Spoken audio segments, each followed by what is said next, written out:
It's triggering the release of dopamine and in the short term testosterone by the observation of sex, not actually engaging in human contact.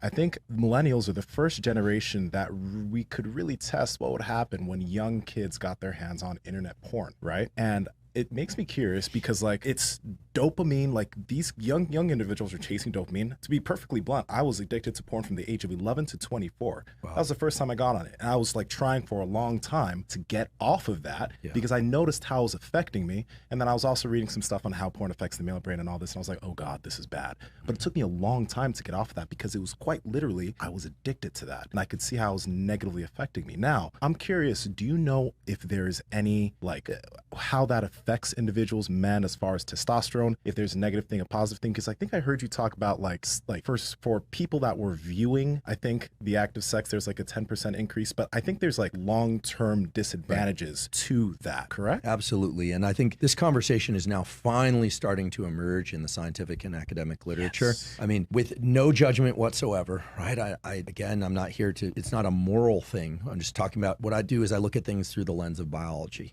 and in particular through neuroscience, but some other fields as well. We have to take a step back and now knowing what we know about testosterone and dopamine and all these things and ask, what is pornography doing to the brain? Well, first of all, it's triggering the release of dopamine and in the short term testosterone by the observation of sex, not actually engaging in human contact. So think about the young brain being significantly more plastic and willing to rewire than the adult brain. Absolutely. There's no question about it. It's hyperplastic. Yeah. And of course it can rewire again, but you think about somebody who engages in a lot of porn watching, right? Watching porn, and that person is getting dopamine and testosterone increases by observing sex and not actually by engaging in human contact, okay? So that's concerning, right? And obviously the people vary, but it should come as no surprise that a lot of these people have trouble with romantic interactions when they do happen, right? Because their brain isn't conditioned to respond to those, right? And there's variation there, I'm sure, and these are private matters, so there aren't good data because there aren't laboratory experiments that you could do on this sort of thing that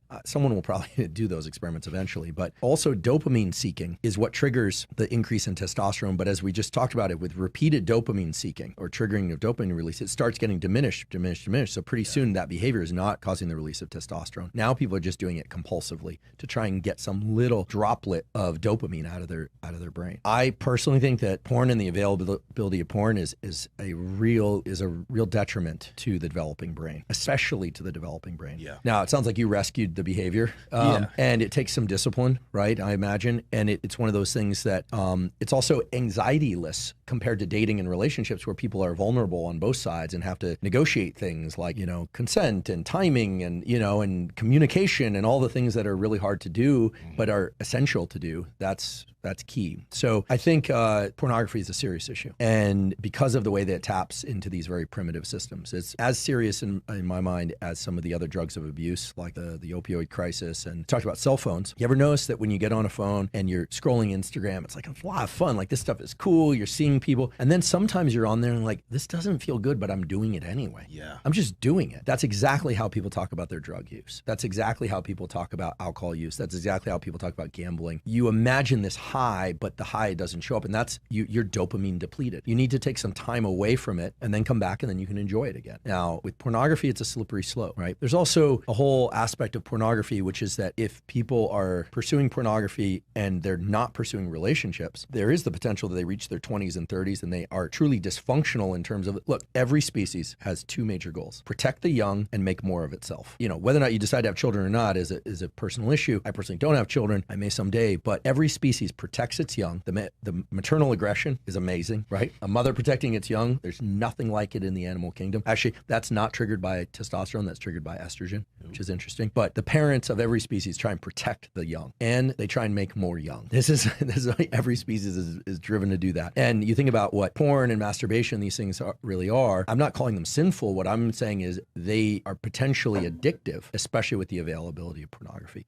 So, beware, just everyone's different, and people have to be careful about these circuitries. You really need to protect them. They are super valuable. And so I would say, in keeping with our theme of, what are the other things to do to support testosterone, would be don't engage. I would avoid pornography, frankly. I really would. I would, maybe everyone's got their threshold for what's too much. For some people, the number might be 0. For other people, it might be something different, and it's going to vary. Yeah. It would be different, maybe using your imagination versus seeing images, or is there a difference if you know any of this? Is there a difference between video versus, old school way of having magazines and things like that? Well, it's because it's more fantasy, and maybe, I don't know, maybe you thinking it through about this thing is different than you just watching, or even remembering past experiences. Yeah, so we can speculate there a bit. A picture is worth 1,000 words, and a movie is worth 1 billion pictures.